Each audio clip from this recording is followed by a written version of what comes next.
Hello বন্ধুরা, পুতুল কিচেনে আপনাদের সবাইকে স্বাগত।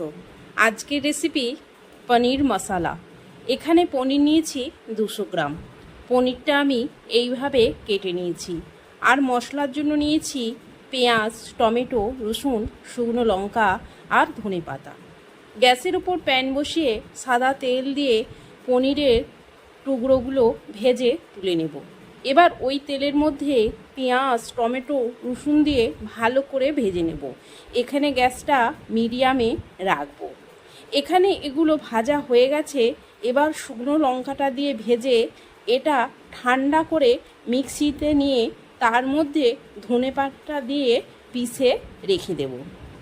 আবার গ্যাসের ওপর প্যান বসিয়ে আর একটু সাদা তেল দিয়ে আর 1 চামচের মতন বাটার দিয়ে মশলা বাটাটা দিয়ে কষিয়ে নেব। এবার হলুদ গুঁড়ো, অল্প চিনি, স্বাদ মতো নুন দিয়ে নেড়ে কাশ্মীরি লঙ্কা গুঁড়ো দিয়ে ভালো করে কষাতে থাকব। কষানো হয়ে গেছে। পনিরের টুকরোগুলো দিয়ে নেড়ে চাপা দিয়ে দেব 2 মিনিটের মতন। এখানে গ্যাসটা লোতে রাখবো। এই রেসিপিটায় আমি কোনো রকম জল ব্যবহার করিনি।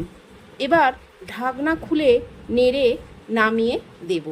এটি রুটি, পরোটা, লুচি সবার সাথে খেতে দারুণ লাগে।